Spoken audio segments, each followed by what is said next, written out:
Excuse me sir. கணக்கு வழக்கு. Yes, இது RK export and import file sir.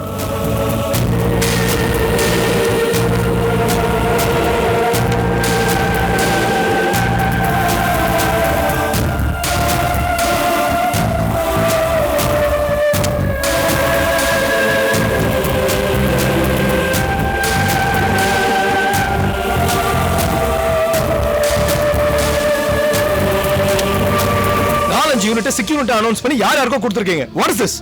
எல்லாம் ஒழுங்கா லீகலா நடந்துருக்கு சார். என்ன சார் எல்லாமே லீகலா நடந்துருக்குன்னு சொல்றீங்க?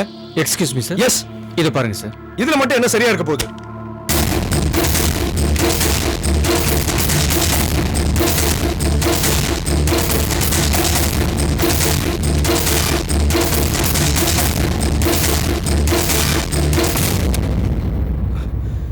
எல்லாமே இப்படிதான் இருக்கு.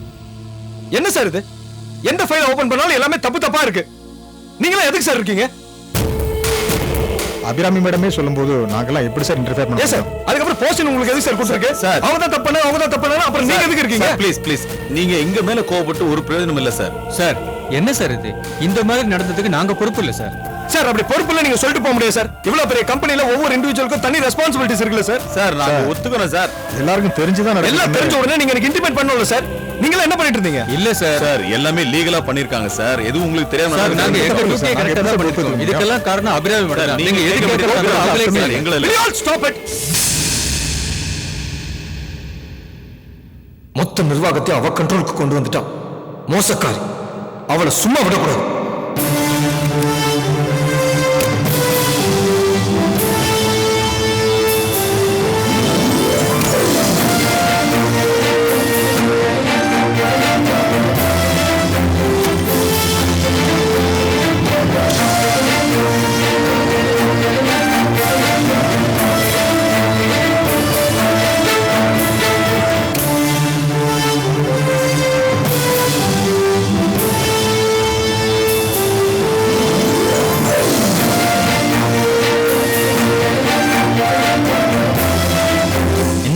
என்னாச்சுன்னு தெரியல சார். திடீர்னு லாயர் ஆடிட்டர் எல்லாத்தையும் கூப்பிட்டு கார்த்திக் சார் கணக்கு வழக்கெல்லாம் பார்த்துட்டு இருந்தாரு.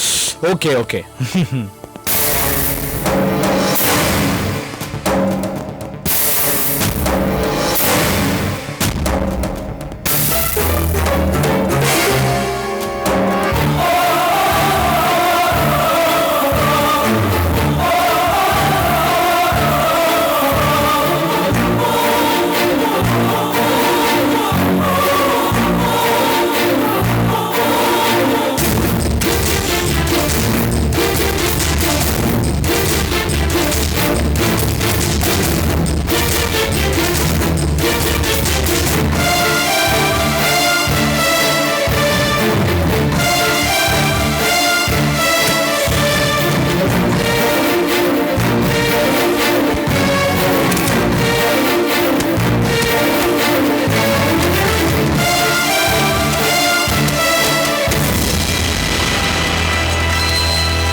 இந்த டைரி தானே மேடம்?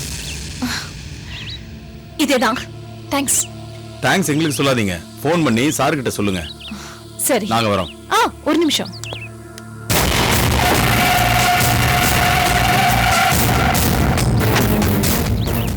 இந்தாங்க. வேண்டாம் மேடம், எங்களுக்கு கொடுக்கறதுக்கு சீனிவாசன் ஐயா இருக்காரு.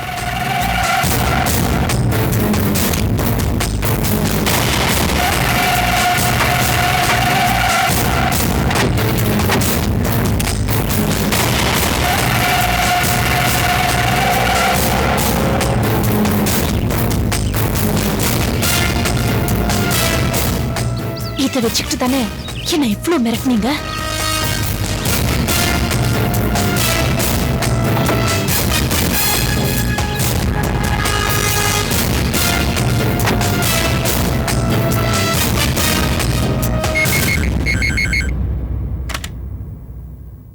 ஹலோ.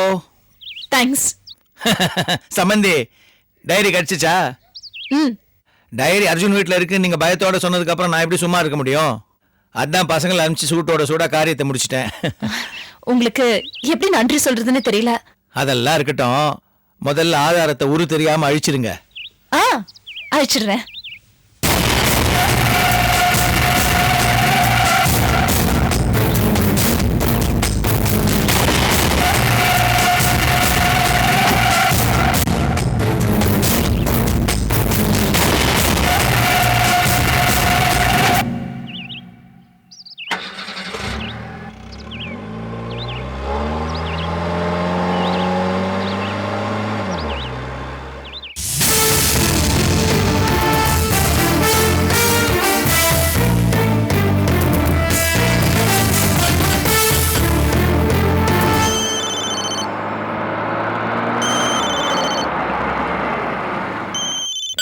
சொல்லு ஷாம். இங்க கார்த்திக் வந்து ஆபீஸ்ல அட்வொகேட்ஸ் ஆடிட்டர்ஸ் எல்லாத்தையும் கூட்டிட்டு வந்து கணக்கு வழக்கெல்லாம் செக் பண்றான்க்கா. ஆபீஸ்ல உன்னோட கம்ப்யூட்டர்லாம் இங்க நோண்டிக்கிட்டு இருக்கான். எனக்கு இதெல்லாம் என்னமோ சரின்னு படல. அவன் மூஞ்சே ஒரு மாதிரி சரியில்லைக்கா. என்னது?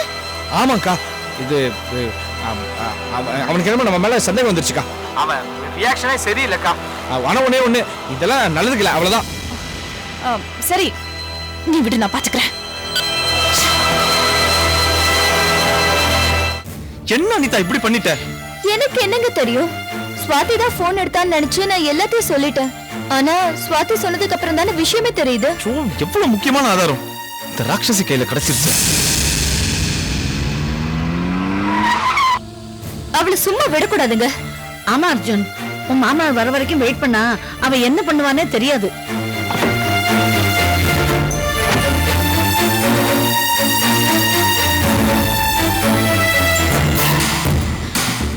அண்ணா, நான் சந்தோஷத்துல அது ஸ்வாதி தான் போன் எடுத்தான்னு டைரி கட்சி விஷயத்தை பத்தி எல்லாத்தையும் சொல்லிட்டேன். ஆனா அபிராமி தான் போன் எடுத்து அதை கேட்டிருக்காங்க. அதை கேட்டதுக்கு அப்புறம் அவங்க எப்படி நடந்துப்பாங்கன்னு நான் எதிர்பார்க்கல. அவங்க ஆளுங்களை அமைச்சு வீட்ல இருந்து டைரி எடுத்துட்டு போயிட்டாங்க. இப்ப என்ன பண்றதுன்னு எனக்கு தெரியல. அண்ணே, ஏதாவது நம்ம சீக்கிரம் பண்ணணும். கார்த்திக், இப்ப ஆபீஸோட நிலைமை என்னாச்சு? ஆபீஸ்ல அபிராமி எல்லாத்தையுமே காலி பண்ணிட்டா. ஆர்கே இண்டஸ்ட்ரீஸ் அவ கையில தான் இருக்கு. ஆன்சிலரி செக்யூரிட்டிஸ் எல்லாமே அவளோட பினாமி பேர்ல தான் வாங்கியிருக்கா. ஆபீஸ்ல 80% ஷேர் அவகிட்ட அந்த ஸ்ரீனிவாசன் குரூப் கிட்ட தான் இருக்கு. எந்த நேரமும் என்னையும் அப்பாவே அந்த ஆபீஸை விட்டு வெளில அனுப்பலாம். அப்படியா? ஆமா அர்ஜுன், அவளை சும்மா விடக்கூடாது. ஏன் சொத்தையாவது நான் காப்பாத்தி ஆகணும். வா வா.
என்ன எரிச்சேன்னு பாக்குறியா?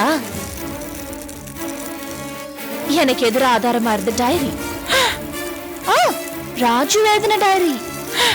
அதுல என்ன பத்தி உருதுல என்னென்னமோ எழுதிருந்தாரு. அது எல்லாம் எரிச்சிட்டேன். இனிமே இது வரும் டம்மி.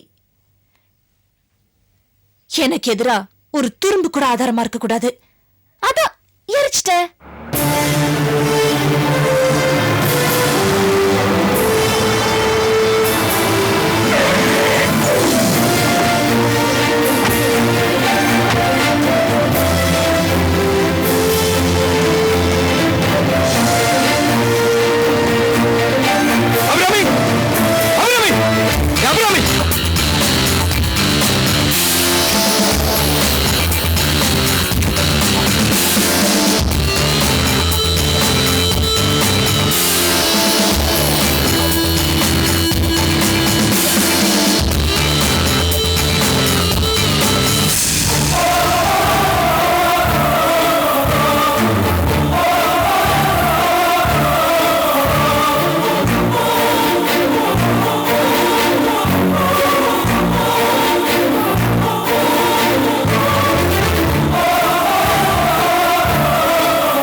உனக்கும் பேச்சு வந்துருச்சா? பேச்சு மட்டும் இல்ல, புத்தியும் வந்துருச்சு. ஒன்ன போய் இத்தனை நாள் அண்ணன் கூப்பிட்டு இருந்த பாரு. எத்தனை வயசுக்கு அப்புறம் உனக்கு புத்தி வந்திருக்குன்னு பாரு. இந்த கிண்டலு கேலி எல்லாம் முடிஞ்சு போச்சுமா. மூட்டை முடிச்ச கட்டிக்கிட்டு ரெடியா இரு. வீட்டை விட்டு போறதுக்கு நேரம் வந்துருச்சு. ஏய், உன்னை என் அம்மாவுக்கு மேல மதிச்சதுக்கு நான் மட்டும் இல்ல, என் குடும்பமே அனுபவிச்சிருச்சு. இது வரைக்கும் பாம்புக்கு பால் வாத்த முட்டாள்தனம் போய் இப்ப அந்த பாம்பையே அடிக்க வந்திருக்கண்டி. ஏய், என்ன சிரிப்பு? சிரிக்காம உன் மச்சானுக்கு இப்பதான் புத்தி வந்திருக்குன்னு சொன்னா, ஆனா இன்னும் முட்டலா இருக்கானே. என்ன அடிக்க போறானா? என்ன துரத்த போறானா? சிரிக்காத, சிரிக்காதடி. அந்த சிரிப்பை பார்த்து பார்த்துதான் அந்த சிரிப்புல பாசம் இருக்குன்னு நான் ஏமாந்துட்டேன். அடி பாவி, சிரிப்புல ஒரு பொண்ணால எப்படி விஷத்தை கலக்க முடியும்? அன்னைக்கு நானும் சாந்தி வந்தப்போ இப்படி சிரிச்சபடியா ஆர்த்தி எடுத்தியே. மனசுக்குள்ள நெருப்பு வச்சுட்டு கற்பூரத்துல ஆர்த்தி எடுத்தியே பாவி. அன்னைக்கே நான் உன்னை புரிஞ்சுக்கல. அந்த ஒரு காரியம் தான் என்ன உனக்கு அடிமையாக்கிருச்சு. நீ சொன்னது எல்லாத்தையும் நம்பினேன். இந்த வீட்டுல இருக்கவங்க எல்லாம் உன்னை கெட்டவன் சொன்னப்ப கூட என் அம்மாவை விட உன உயர்ந்த ஸ்தானத்துல மதிச்ச. அந்த பாசத்தை, அந்த உணர்வை கொண்டுட்டே அடி பாவி. கொண்டுட்டே என் அண்ணன் வேணா உனக்கு துரோகம் செஞ்சிருக்கலாம். உன்னை நான் என்ன செஞ்சேன்? உன்னை தெய்வமா மதிச்ச தவிர வேற எந்த தப்பு செய்யலையே. துரோகத்திலேயே பெரிய துரோகம் நம்பிக்கை துரோகம்.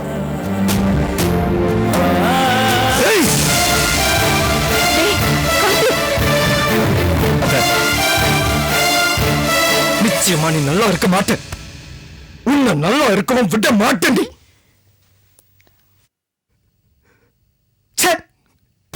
கட்டின பொண்டாட்டி நான் வீட்டை விட்டு அனுப்பினப்ப கூட உன்னால அந்த பாசத்தினாலும் பக்தினாலும் நான் கண்மூடி தரமா நின்றுட்டு இருந்தேன். அப்ப நீ நடிச்சல போகாத சாந்தி உன்னோட ஒவ்வொரு நேரமும் நடிச்சுக்கிட்டு இருந்தது. கார்த்திக் சாப்பிட்டியாப்பா, கார்த்திக் ஆபீஸ் போனியாப்பா, கார்த்திக் தான் எல்லாமே சொல்ல. மாமான்னு மூச்சுக்கு முன்னுதுற அப்பாவை சொல்லி அவரை ஏமாத்திட்ட. பாவம் அண்ணன் அவனோட காதலை தியாகம் பண்ணி அப்பா சொன்ன ஒரே ஒரு வார்த்தைக்காக உன்னை கல்யாணம் பண்ணிக்கிட்டான். ஆனா உன்னோட சுயரூபம் தெரிஞ்ச உடனே ரோகிணி என்னைய கல்யாணம் பண்ணிக்கிட்டான்.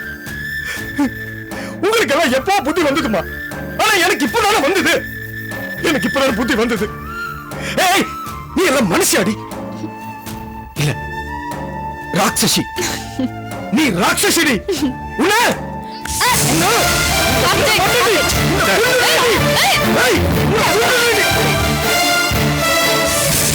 போதும்பா, போதும். நாம ஏமாந்துட்டோம். தலைக்கு மேல வெள்ளம் போயிடுச்சு. இனிமே பேசினா நமக்கு தான் அசிங்கம். இதனால எந்த லாபமும் இல்ல. உங்க அப்பாவும் ஊர்ல இல்ல. ஆதாரமா இருந்த அந்த டைரியை இவ எரிச்சிட்டா. என்னது? டைரி எரிச்சிட்டாளா? ஆமா. இவ்வளவு நில்லுங்க. தயவுசெய்து தடுக்காதமா. அப்பாவுக்கு பயந்து இவளுக்கு பயந்து வாழ்ந்ததெல்லாம் போதும். இவன் என்னெல்லாம் தெரியுமா பண்ணிருக்கா? ஆபீஸ்ல எல்லாத்தையும் இவன் பேர்ல மாத்திருக்கா. அப்பா வரதுக்குள்ள முதல்ல வெளில துரத்தணுமா? கார்த்திக், உன்னால என்ன ஒண்ணுமே பண்ண முடியாது.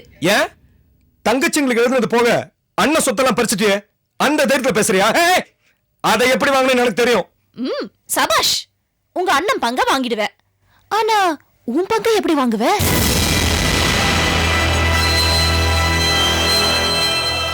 என் பங்கா? என் பங்குக்கு என்ன? எனக்கு இந்த சொத்துல 40% இருக்கு. 40%? 1% கூட உனக்கு கிடையாது முட்டாள். அத்தனை இந்த அபிராமி பேருக்கு நீயே உன் கைப்பட எழுதி கொடுத்திருக்க. நோ நோ, நான் எழுதி கொடுக்கல, நான் எழுதி கொடுக்கல. பைத்தியம் பைத்தியம், பணத்தாசல பைத்தியம் புடிச்சு புத்தி கதி கெட்டு போச்சு உனக்கு. அர்ஜுன், யாருக்கு புத்தி கெட்டு போச்சுன்னு இப்ப தெரியும். ராஜேஸ்வரி அம்மா, உங்க மனச கல்லாக்கிக்குங்க.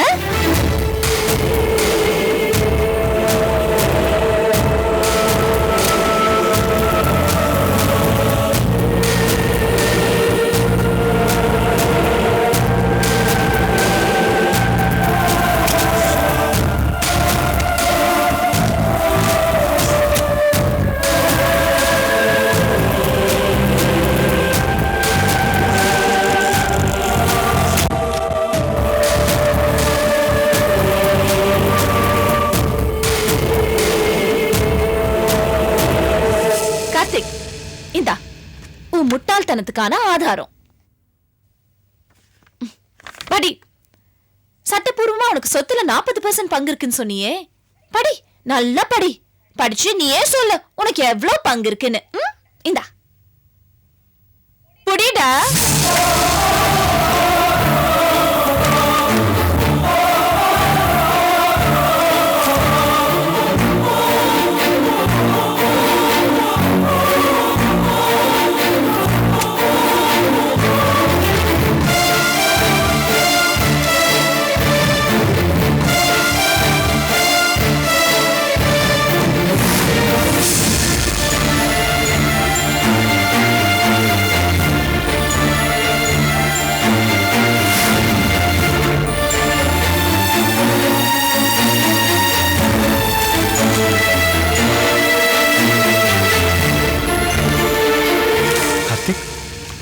என்ன